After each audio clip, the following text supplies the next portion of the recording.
বছরে মোটামুটি আমাকে 3 মাস পর পর সার্ভিস করতে হয়। বাস্তবে বাইকটার ইঞ্জিন পারফরমেন্স অবভিয়াসলি ভালো। এই বাইকটা নেওয়ার স্পেসিফিক কারণ হচ্ছে এইচজেজির 4 LED আছে। হ্যাঁ, ঠিক আছে, এটা 5800 নিয়েছিল।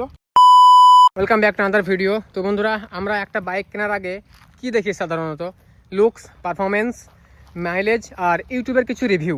কিন্তু একটা প্রশ্ন থেকে যায়, যে মানুষটা প্রতিদিন বাইকটা চালাচ্ছেন তার এক্সপিরিয়েন্স আসলে কেমন? আজকে তাই শোরুম রিভিউ নয়, স্পেসিফিকেশান রিভিউ নয়, আজ আমরা সরাসরি কথা বলবো একজন হিমালয়ান 450 রাইডারের সঙ্গে। কতদিন ধরে তিনি বাইকটা চালাচ্ছেন, বাস্তবে মাইলেজ কেমন, মেনটেন্যান্স কস্ট কত, কি কি সমস্যা পেয়েছেন, সব কিছুই আজ জানবো এই ওনারের মুখ থেকে। তো চলো ভিডিওটা শুরু করা যাক এবং আমাদের যে ওনার রয়েছে তাকে একটু ডেকে নেওয়া যাক। আপনাদের সকলকে একটু পরিচয় করে দিই। তো দাদা, আপনার নাম? আমার নাম স্পন্দন রয়, কিন্তু আমার ফেসবুক, ইউটিউব সব কিছুতে, আপনার ইনস্টাগ্রাম সব কিছুতে নাম আছে গুগল রয় বলে। আমাকে গুগল রয় বলেই নর্মালি সবাই চেনে। তো হাই আপনার সব ভিউয়ার্সদেরকে। আচ্ছা, তো আপনি এই বাইকটা প্রায় কত বছর ধরে চালাচ্ছেন? 1 বছর, আজকে 1 বছর 2 দিন হলো, এক্স্যাক্টলি 1 বছর 2 দিন।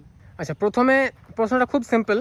আপনি যখন বাইকটা কিনতে গিয়েছিলেন তখন এই বাইকটা কেন আপনার পছন্দ হয়েছিল? আমি ইউজুয়ালি লোকাল রাইডের চেয়ে লং রাইড বেশি প্রেফার করি, সেই জন্য আমার এই গাড়িটা বেশি পছন্দ হয়েছিল। আমার একটা অ্যাডভেঞ্চার বাইক দরকার ছিল, সেই জন্য আমি এই বাইকটা নিই। আচ্ছা, এই বাইকটা বাদে অন্য কোনো অ্যাডভেঞ্চার বাইক আপনার উইশ লিস্টে ছিল? আমার এই বাইকটা বাদে অন্য কোনো অ্যাডভেঞ্চার বাইক উইশ লিস্টে বলতে গেলে, আমি যেহেতু লং রাইড করি, আমার অ্যাডভেঞ্চার বাইক সব কিছুই ভালো লাগে। ঠিক আছে, তার মধ্যে এই বাইকটা নেওয়ার স্পেসিফিক কারণ হচ্ছে সার্ভিস সেন্টার বা পার্টসের অ্যাভেলেবিলিটি। আপনার মতে এর লুকস আর রোড প্রেসেন্স কেমন? এর রোড প্রেজেন্স অবভিয়াসলি বেটার, কারণ হচ্ছে গাড়িটা ব্রড, এইরকম গাড়ি সচরাচর দেখা যায় না। তো মানে আমাদের এই সাইডে দেখা যায় না, অন্য জায়গায় হয়তো অনেক বেশি পরিমাণে আছে, কিন্তু আমরা যেখান থেকে বিলং করি সেই জায়গায় এই গাড়ির পরিমাণটা অনেক কম, সেই জন্য রোড প্রেজেন্স খুবই ভালো পাওয়া যায়। আচ্ছা, এবার আসি সবচেয়ে ইম্পর্টেন্ট জায়গায়, পারফরমেন্স। বাস্তবে বাইকটার ইঞ্জিন পারফরমেন্স কেমন লাগে আপনার? বাস্তবে বাইকটার ইঞ্জিন পারফরমেন্স অবভিয়াসলি ভালো, কিন্তু আমি রয়্যাল এনফিল্ডকে বলবো যে আরেকটু বেটার করা যেত। তার কারণ হচ্ছে রিফাইনমেন্টটা একটু কম, তাছাড়া গাড়ির সব কিছুই খুবই ভালো। আর গাড়ির একটু প্রবলেম যেগুলো, সেগুলো হচ্ছে গাড়িটা রিসেন্ট বেরিয়েছে, তো একটু কিছু ডিফল্ট প্রবলেম এখন অবধি দেখা যাচ্ছে। কিন্তু তার মধ্যে যে এই যে গাড়ির মধ্যে জিপিএস বা যেগুলো এই আপনার ইনস্ট্রুমেন্ট ক্লাস্টারে দেখতে পাওয়া যায়, সেগুলো সচরাচর কোনো গাড়িতে দেখতে পাওয়া যায় না। তো এটা আরও বেশি লুকটাকে আরও বেশি আমাকে অ্যাট্রাক্ট করে এই গাড়িটার দিকে। আচ্ছা, পিক আপ কেমন গাড়িটার? গাড়িটা আমি লাস্ট তুলেছি 148 অবধি, দেখিয়ে দাও একবার, এখানে আছে। আমার গাড়িতে আমি টপ স্পিড তুলেছি 148 অবধি। ঠিক আছে, আর ইউজুয়ালি আমি ঠিক বলতে পারবো না, আমি ইউটিউবে যতটুকু দেখেছি তাতে 170 171 অবধি যায়, কিন্তু আমার 150 অবধি ঠিক আছে। আর মাইলেজ তোমার 23.6 এখানে দেখতে পাচ্ছ। কুইক পিক আপ কেমন? কুইক পিক আপ খুবই ভালো, খুবই ভালো, খুবই ভালো। আচ্ছা, আর হাইওয়েতে যে হাই স্পিড পারফরমেন্সটা কেমন? খুবই সুন্দর, খুব সুন্দর। আচ্ছা আচ্ছা তোমার ওভারটেক করার সময় একবারও ফিল হবে না, বা তোমার নিজের প্রতি ফুল কনফিডেন্স থাকবে। আচ্ছা আচ্ছা, আরেকটা বলেন, সিটি এবং হাইওয়ে দুটোর মধ্যে কোনটাতে আপনাকে বেশি ভালো লাগে এই বাইকটা? হাইওয়ে অবভিয়াসলি, সিটিতে প্রচুর গাড়িটার খ্যাচ করে, যেটা তোমার গিয়ার বেশি দিলে গাড়িটা 3 নম্বর গিয়ার দিলে মানে মিনিমাম আমাকে 50 কি 60 স্পিড রাখতেই হবে, নাহলে গাড়িটা খুব প্রবলেম করে। আচ্ছা, আপনি যেহেতু বেশ কিছুদিন ধরে, মোটামুটি 1 বছর ধরে বাইকটা চালাচ্ছেন, তো লং রাইডে কমফোর্টেবল কেমন? খুবই খুবই খুবই খুবই একদম A1 কমফোর্টেবল গাড়ি। আমি 411 ওন করেছি, ঠিক আছে, 411 খুব কমফোর্টেবল। 411 সিট বেটার ছিল এর চেয়ে, এটা একটু কম কমফোর্টেবল, কিন্তু এইটার যেহেতু স্পিডটা বেশি, সেই জন্য সেই কমফোর্ট জোনটা ফিল হয়। আচ্ছা, তাহলে আপনি ট্যুরিংয়ের জন্য এই বাইকটা রিকমেন্ড করবেন? ইয়েস, অবভিয়াসলি রেকমেন্ড করব। কারোর যদি অন্য কিছু প্রেফারেন্স থাকে সে সেদিকে যেতে পারে, কারণ এই গাড়ির পার্টসের দামটা অনেক বেশি, ঠিক আছে, কিন্তু পার্টসের অ্যাভেলেবিলিটিটাও সেই দিক থেকে অনেক বেশি। আচ্ছা, আর গাড়িটা অবভিয়াসলি আমি রেকমেন্ড করব। আমি সিকিম গিয়েছি গাড়ি নিয়ে, তো গাড়ি হচ্ছে A1 গাড়ি। মানে আপনার হিমালয়ের যে পার্টস রয়েছে, তো সেই পার্টস আপনি সব জায়গায় পেয়ে যাবেন? সব জায়গায় পাই, শুধু একটাই প্রবলেম, সেটা হচ্ছে টিউবলেস টায়ার নয়। টিউবলেস টায়ার আলাদা করে নেওয়া যায়, ঠিক আছে, সেটা করতে হয় টিউবলেস টায়ার। বুঝতে পারলাম। এবার এমন একটা প্রশ্ন যেটা সবাই জানতে চায়, বাইকটার মানে অ্যাকচুয়াল মাইলেজ কত? আপনি তো মিটারে দেখালেন যে 23 দেখাচ্ছে। অ্যাকচুয়াল মাইলেজ বলতে আমি ফুল ট্যাঙ্ক করে দিই, হ্যাঁ, 17 লিটারের ট্যাঙ্ক, হ্যাঁ, ফুল ট্যাঙ্ক করে দিই, ঠিক আছে, তারপরে যেটা মিটারে দেখায় সেই অনুযায়ী আমি ধরে নিই। আচ্ছা। এবার যেটা দেখায় তার চেয়ে এক কম সবসময় ধরতেই হবে। আচ্ছা আচ্ছা, মানে মিটার ধরেন 23 কত দেখাচ্ছিল, 5 দেখাচ্ছে, মানে তোমাকে 22 ধরে রাখতে 22 হবে ধরে রাখতে হবে। আচ্ছা আচ্ছা, মানে এই গাড়িটার আপনি মাইলেজ লং রাইডে আমি 30 অবধি পেয়েছি, 30 এর বেশি পেয়েছি মানে লং এ 30 পেয়ে যাবেন, আর 30 এর সিটি বেশি। বা এরকম নরমাল রাইডে আরামসে, 22-23। আরামসে। অনেকেই বাইক কেনার সময় আপনার জাস্ট বাইকটার দাম দেখে বা অন রোড প্রাইস দেখে। তো আমি আপনাকে একটা কোশ্চেন করতে চাইছি যে বাইকটার সার্ভিস বা মেনটেন্যান্স কস্ট কত পড়ে? সার্ভিস বা মেনটেনেন্স কস্ট হচ্ছে তোমার যদি তুমি ফুল বাইক সার্ভিস করো, নর্মাল সার্ভিস, শুধু তোমার মোবিল চেঞ্জ করে আর এগুলো এয়ার ফিল্টার বগেরা যেগুলো নর্মাল সার্ভিসে চেঞ্জ হয় সেগুলোতে হার্ডলি তোমার 2000 টাকা, 2000 টাকা অ্যাপ্রক্সিমেটলি ধরে নাও। এবার তুমি যদি তার সঙ্গে তুমি ডিস্ক প্যাড চেঞ্জ করো, সেই ডিস্ক প্যাডের দাম হচ্ছে তোমার 3200 টাকা, লেবার চার্জ নিয়ে সেটা 3700 টাকায় গিয়ে দাঁড়িয়ে যায়। আচ্ছা আচ্ছা, ঠিক আছে, বাকি সব তোমার নর্মাল অন্যান্য বাইকের মতোই। ঠিক আছে, শুধু ওই ডিস্ক প্যাড বা কিছু কিছু পার্টস আছে যেগুলো একটু প্রিমিয়াম, সেগুলো একটু দাম বেশি। আচ্ছা আচ্ছা। রেগুলার মেনটেন্স করতে মাসে বা বছরে আনুমানিক কত টাকা খরচা হবে আপনার? আমার রেগুলার মেনটেনেন্স বলতে যদি আমি তেলটাকে সাইডে রাখি তো বছরে মোটামুটি আমাকে 3 মাস পর পর সার্ভিস করতে হয়, আর তোমার মোবিল চেঞ্জ করতে হয় তোমার 8000 কিলোমিটার পর পর। আচ্ছা, তো তোমার মোটামুটি বছরে একবার মোবিল চেঞ্জ ধরে রাখো, কারণ 8000 আমি পার্সোনালি এখন অবধি এক বছরে গাড়িটা 9500 অবধি চালিয়েছি। মানে 8000 চালালে আপনি মোবাইলটা চেঞ্জ করতে হবে। এবার যে চালাবে তার উপর নির্ভর করছে।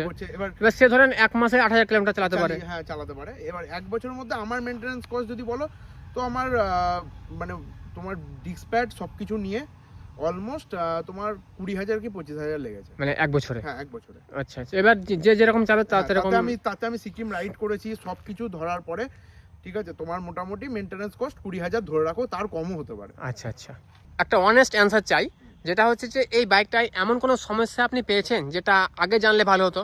হ্যাঁ, অবশ্যই একটা সমস্যা, যেটা সবচেয়ে বড় সমস্যা আমার ফিল হয়েছে, আমি অলরেডি 8টা থেকে 9টা বাইক আগে ওন করেছি। হ্যাঁ, তো আমার সব গাড়ির মধ্যে এই গাড়িতে যে সমস্যাটা ফিল হয়েছে সেটা হচ্ছে ওভারহিট হয় গাড়ি খুব। ঠিক আছে, যখন সিটিতে থাকি, এই গাড়িটা সিটির জন্য মেইনলি তৈরি নয়, অনলি লং রাইড। সিটিতে। তারপরে তোমার সবচেয়ে বড় প্রবলেম হচ্ছে এই E20 জন্য গাড়ির একটু পাওয়ার ল্যাগ আসছে, যতটা পাওয়ার ফিল করতে পারতাম সেই পাওয়ার ল্যাগ আসছে। আর যেটা সবচেয়ে বড় আমি প্রবলেম ফিল করেছি সেটা হচ্ছে প্রচুর মাঠ ক্যাচার গাড়ি, আপনারা যেমন দেখতে পাচ্ছেন গাড়িতে প্রচুর কাদা ক্যাচ করে। হ্যাঁ, ঠিক আছে, তবে এটার জন্য যে আমি গাড়ি নিতাম না এটা নয়, গাড়ি অবশ্যই নিতাম, আমি এগুলো জানতাম, কিন্তু আমি শুধু এই যেগুলো ডিস্ক প্যাডের দাম বা এগুলো এতটা যদি হয় জানতাম, তাহলে আমি হয়তো এই গাড়িটার বদলে অন্য কোনো গাড়ি প্রেফারেন্স করতাম। আচ্ছা, তবে আমি যতটা জানি অ্যাডভেঞ্চার বাইক যেগুলো দামি একটু ঘেটে যখন পরবর্তীকালে বুঝতে পেরেছি সবই 19-20 সমান। আচ্ছা আচ্ছা, মানে এখন মার্কেটে সব এক্সপালস বা তোমার হন্ডা সিবি এগুলো বাদ দিলে সবই 19-20 সমান। আপনার মতে এই বাইকটা কি কার জন্য হতে পারে? এই বাইকটা অনলি ফর যারা লং রাইড করবে। আচ্ছা, হ্যাঁ, লং রাইড ছাড়া যারা লোকালে চালাবার জন্য ভাবছে বা রোড প্রেজেন্সের জন্য ভাবছে, তো তার জন্য এই বাইকটা নয়। একদম সাধারণ ভাষায় তার জন্য এই বাইকটা প্র্যাকটিক্যাল নয়। আচ্ছা, সে নিতে পারে, তার শখ পূরণ করতে পারে, কিন্তু তাকে কিছুদিন পর সেই বাইকটা বাধ্য হয়ে বিক্রি করে দিতে হবে, কারণ এটা সিটির জন্য নয়, এটা মেনলি এই গাড়িটা তৈরি হয়েছে লং রাইডের জন্য। আচ্ছা, লং রাইডে তোমার হাইওয়েতে পাহাড়ে গাড়ির পারফরমেন্স দুর্দান্ত, কিন্তু এইখানে তোমার যদি বলো তো পারফরমেন্স খুব একটা, মানে সিটির মধ্যে তুমি একটা ভালো পাবে না, তোমার ইচ্ছা করবে না। তার জন্য স্পোর্টস বাইক বা বুলেট এগুলো ঠিক আছে, মানে অনলি ফর লং রাইড। আচ্ছা, আপনি তো সিকিম গেছেন বা অনেক লং রাইড করেছেন, তো আপনি বাইকের কি কি মডিফিকেশন করিয়েছেন, মানে যেগুলো মানে প্রয়োজনীয় মডিফিকেশন সেগুলো কি করেছেন? বাইকের মডিফিকেশন বলতে প্রথমে যেটা তোমরা সামনে দেখতে পাচ্ছ, এটা নাকেল গার্ড, হ্যান্ড গার্ড দুটোই বলা যায়। ঠিক আছে, নাকেল গার্ড ইউজুয়ালি ছোট হয়, আর এটা হচ্ছে হ্যান্ড গার্ড। তো হ্যান্ড গার্ড এটা ব্যাকবাস্টার অরিজিনাল লাগানো আছে মোটো জিনিয়াসে। এটা প্রাইস কত রয়েছে? এটা আমার 2800 নিয়েছিল। আচ্ছা, উইথ ফিটিং। একটু মানে সববার একটু প্রাইসগুলো বলে দিবেন। হ্যাঁ, 2800 উইথ ফিটিং। ঠিক আছে, এইটা HJG-র 4 LED আছে। হ্যাঁ, ঠিক আছে, এটা 5800 নিয়েছিল। আচ্ছা, এইটা আমি একসাথে লাগিয়েছিলাম, তো একসাথে ফিটিংটা বলছি পরে। এটা আমার দাম নিয়েছিল 1500 টাকা। আচ্ছা, যেহেতু এটা তিনটে, পরবর্তীকালে যেটা আপডেট এসেছিল এটা মিনি ড্রাইভ। আচ্ছা, HJG-র, তো এই দুটো মিলে ফিটিং নিয়েছিল 800 টাকা। আপনাদেরকে যে প্রাইসটা বললাম তারপরে আরো 800 টাকা যোগ হয়েছে। হ্যাঁ, ঠিক আছে, এই সুইচগুলো সমেত। ঠিক আছে, এই দুটো সুইচ সমেত। আচ্ছা, পরবর্তীকালে আমি এইটা লাগিয়েছিলাম, এটা কোন কোম্পানি? এই জেজেরি এই জেজেরি। এই জেজেরি 6 LED। আচ্ছা যেটা আপনার ইউজুয়ালি লোকে মানে হিমালয়ান বা যে কোনো অ্যাডভেঞ্চার বাইকে লাগালে লুকসটা অনেকটা বেটার বেরিয়ে আসে। হ্যাঁ তো আমার এইটা ইউজুয়ালি তোমার লুকসের জন্যই লাগানো, আচ্ছা ক্লিয়ার ভাবে বলতে গেলে। হ্যাঁ। এটা 7000 পড়েছিল আমার উইথ হার্নেস। আচ্ছা এইখানে হার্নেস লাগানো আছে, ঠিক আছে, দেখতে পাওয়া যাবে না আশা করছি, তবে এই যারা হার্নেস সম্বন্ধে জানে তারা এই তারটা দেখলে বুঝতে পারবে। হ্যাঁ উইথ হার্নেস এই প্রাইসটা এটা এসেছিল। আর এটা হচ্ছে মেগা ড্রাইভ, এটা মিনি ড্রাইভ, এটা মেগা ড্রাইভ। আচ্ছা এটা হচ্ছে এইটারই বড় ভাই বলতে পারেন। হ্যাঁ হ্যাঁ তো এইটার প্রাইস পড়েছিল 2300, ঠিক আছে। এই দুটো আমার লাগাতে খরচা এসেছিল 800। আচ্ছা একবার করে খুলিয়ে লাগাতে গেলে টোটাল খরচা আছে 800 করে। আচ্ছা আর আর কি তার সঙ্গে এই ক্র্যাশ গার্ডটা লাগিয়েছি আমি। আচ্ছা এই ক্র্যাশ গার্ডটা, হ্যাঁ এই ক্র্যাশ গার্ডটা মোটর টর্কের ক্র্যাশ গার্ড। এইটা আর এইটা মিলে আমার লেগেছিল 9500 টাকা। এই আচ্ছা। দুটো মিলে ক্র্যাশ গার্ড আর এই উইন্ডশিল্ডটা। উইন্ডশিল্ডটা এই দুটো মিলে লেগেছিল 9500 টাকা। আচ্ছা তবে যারা অ্যাডভেঞ্চার বাইক নিচ্ছে তাদেরকে আমি বলবো এই উইন্ডশিল্ডটা লাগানো হচ্ছে একটু উইন্ডশিল্ড যেগুলো বড় হয় সেইগুলো লাগিয়ে নেওয়াটাই বেটার।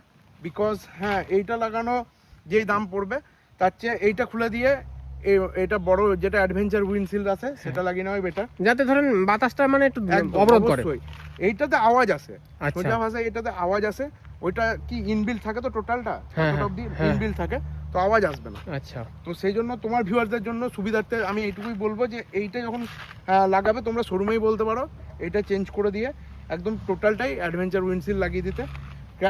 এই জিনিসটা আর এই জিনিসটা অবশ্যই লাগিও। এইটা শোরুমে তোমাদেরকে অবশ্যই বলবে সবসময় যে আমাদের কাছ থেকে লাগান, নাহলে ওয়ারেন্টি ড্যাম্পার হবে। কিন্তু কোনোভাবে আউটার পার্টসে কোনো দিনই কোনো ওয়ারেন্টি ড্যাম্পার হয় না। আচ্ছা আপনারা শোরুমওয়ালাদেরকে বলবেন যে আমাকে এটা মেলে লিখে দিন, ঠিক আছে। ওয়ারেন্টি কোনোদিনই ড্যাম্পার হবে না বাইরের জিনিস লাগালে, যতক্ষণ না আপনি তার নিয়ে কোনো ছেড়খানি করবেন। আচ্ছা আর আপনার যে কোনো কাউকে একটাই জিনিস বলবেন যে আপনার ভিউয়ারদের জন্য আমি এই কথাটা স্পেশালি বলতে চাই যে এই যে লাইটগুলো, হ্যাঁ সেই লাইটগুলো লাগাতে আপনার যে লাগাবে তাকে অবশ্যই এক্সপার্ট হতে হবে, যেন কোনো তার কাটাকুটি করে না লাগায়, তাহলে ওয়ারেন্টি ড্যাম্পার হবে আচ্ছা আচ্ছা গাড়ির।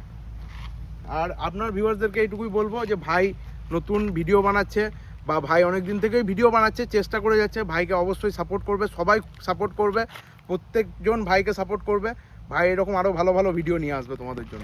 থ্যাংক ইউ ভাই, এই কথাটা বললে আমার সত্যি আমার ভালো লাগলো, মন থেকে ভালো লাগলো ভাই। অবশ্যই প্রত্যেকজনের আপনাদের উচিত প্রত্যেকটা বাংলার কন্টেন্ট ক্রিয়েটারদেরকে ইনফ্লুয়েন্স করা। অবশ্যই প্রত্যেকটা বাংলার কন্টেন্ট ক্রিয়েটারের অধিকার আছে উঁচু জায়গায় যাওয়ার। আজকে আরো 10 জন যে জায়গায় আছে সেই জায়গায় যাওয়ার প্রত্যেকটা বাংলার কন্টেন্ট ক্রিয়েটারের অধিকার আছে। একদম একদম। তো ভাইকে অবশ্যই তোমরা সবাই সাপোর্ট করবে, এটা আমার পার্সোনাল মানে ভাইয়ের সাথে আজকে আমার প্রথম দেখা। তো ভাইয়ের সাথে আমার মিশে যতটা মনে হলো ভাই অবশ্যই একদিন দাঁড়াবে। এই কন্টেন্ট ক্রিয়েশন থেকে ভাইকে আমি অনেক উঁচুতে দেখবো। আর আমি সেই ফিউচার কন্টেন্ট বড় কন্টেন্ট ক্রিয়েটারকে আজকে আমি পাশ থেকে দেখতে পেলাম, এটা আমার ভাগ্য। থ্যাংক ইউ ভাই বলার জন্য। এই ছিল আমাদের হিমালয়া 450 এর ওনার রিভিউ। একদম ভাইয়ের নিজস্ব এক্সপিরিয়েন্স, বাস্তব এক্সপিরিয়েন্স আমাদের সঙ্গে শেয়ার করলো। তো তোমাদেরকে কেমন লাগলো ভাইয়ের বাস্তব এক্সপিরিয়েন্স শেয়ার করাটা অবশ্যই কমেন্ট করে জানাবে। আর তোমরা কে কে এই হিমালয়া 450 নিতে চাইছো বা লং রাইড করতে চাইছো এই বাইক নিয়ে, সেটাও একটু কমেন্ট করে জানাবে। তো চলো টাটা বাই বাই, আবার দেখা হবে কোনো একটা নতুন ভিডিওতে কোনো একটা নতুন দিনে। See you again.